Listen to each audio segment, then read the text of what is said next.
The Enchanted Pig, Part 2. In the meantime, the wedding day drew near. After the marriage, the pig and his bride set out for his home in one of the royal carriages.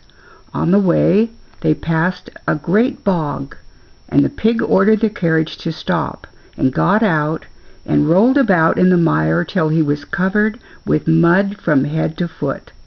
Then he got back into the carriage, and told his wife to kiss him. What was the poor girl to do? She bethought herself of her father's words, and pulling out her pocket handkerchief, she gently wiped the pig's snout and kissed it. By the time they had reached the pig's dwelling, which stood in a thick wood, it was quite dark. They sat down quietly for a while, as they were tired after their drive. Then they had supper together and lay down to rest. During the night, the princess noticed that the pig had changed into a man. She was not a little surprised, but remembering her father's words, she took courage, determined to wait and see what would happen.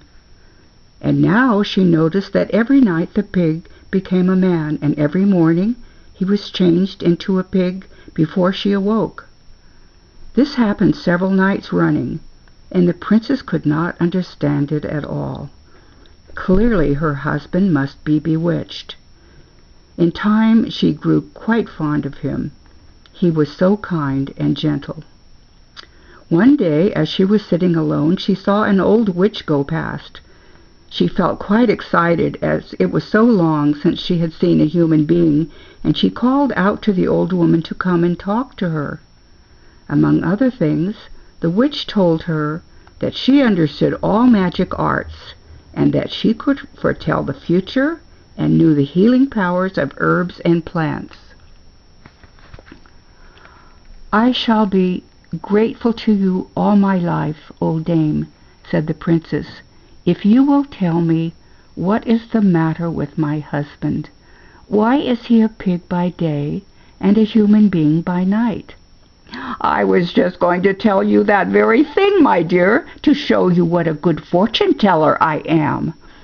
If you like, I will give you herbs to break the spell." "If you will only give it to me," said the princess, "I will give you anything you choose to ask for I cannot bear to see him in this state."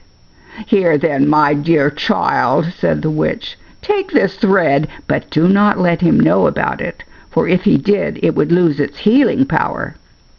At night, when he is asleep, you must get up very quietly and fasten the thread round his left foot as firmly as possible, and you will see in the morning he will not have changed back into a pig, but will still be a man. I do not want any reward. I shall be sufficiently repaid by knowing that you are happy. It almost breaks my heart to think of all you have suffered, and I only wish I had known it sooner, as I should have come to your rescue at once." When the old witch had gone away, the princess hid the thread very carefully, and at night she got up quietly, and with a beating heart she bound the thread round her husband's foot. Just as he was pulling the knot tight, there was a crack, and the thread broke, for it was rotten. Her husband awoke with a start and said to her, "Unhappy woman, what have you done? 3 more days of this unholy spell would have fallen from me, and now who knows how long I may have to go about in this disgusting shape. I must leave you at once, for we shall not meet again until you have worn out 3 pairs of iron shoes and blunted a steel staff in your search for me." So saying, he disappeared. Now when the princess was left alone, she began to weep and moan in a way that was pitiful to hear. But when she saw that her tears and groans did her no good, she got up, determined to go wherever fate should lead her. On reaching a town, the first thing she did was to order 3 pairs of iron sandals and a steel staff, and having made these preparations for her journey, she set off in search of her husband. On she wandered over 9 seas and across 9 continents, through forests with trees whose stems were as thick as beer barrels, stumbling and knocking herself against fallen branches, then picking herself up and going on. The boughs of the trees hit her face, and shrubs tore her hands, but on she went, never looking back.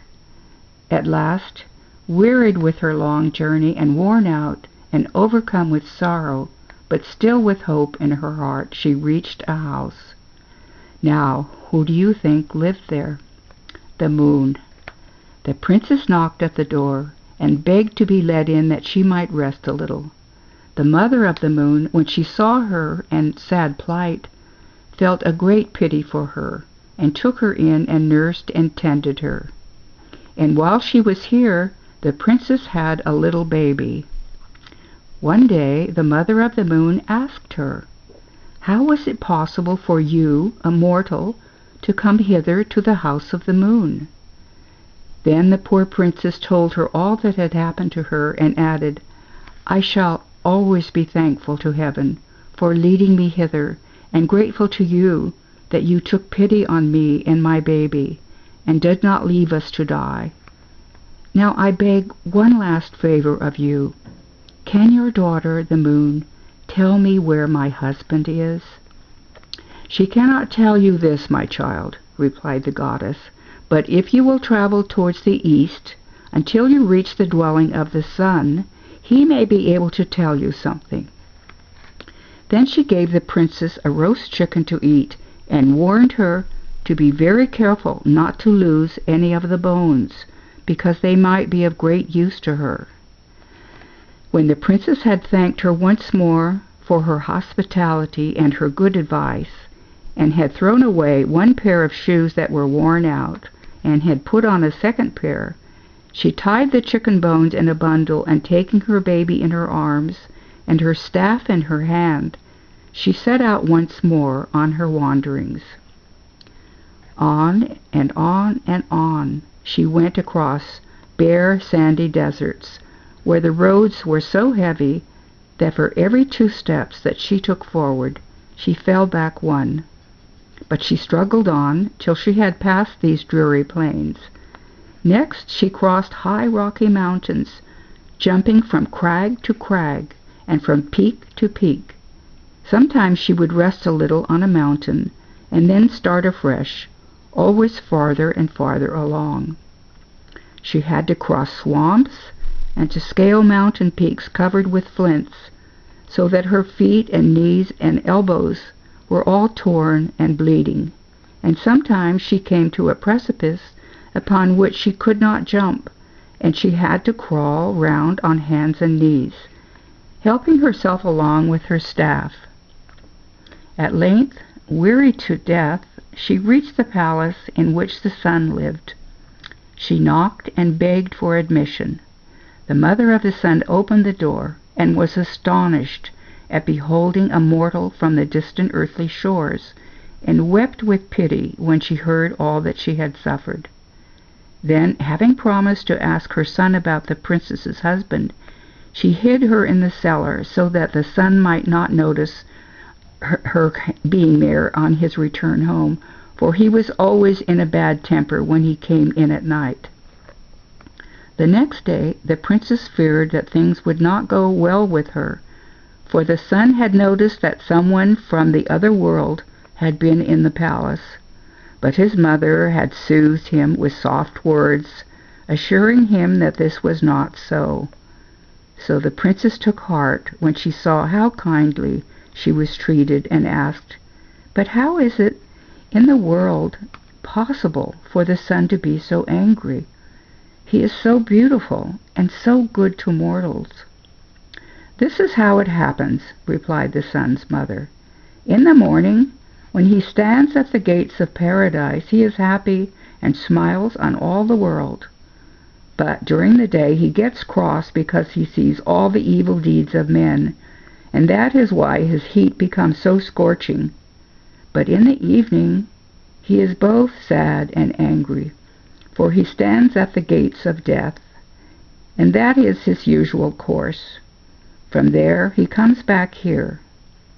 She then told the Princess that she had asked about her husband, but that her son had replied that he knew nothing about him, but that her only hope was to go and inquire of the wind.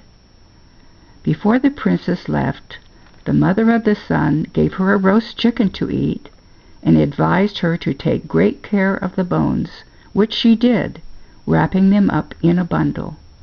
She then threw away her second pair of shoes, which were quite worn out, and with her child on her arm, and her staff in her hand, she set forth on her way to the wind.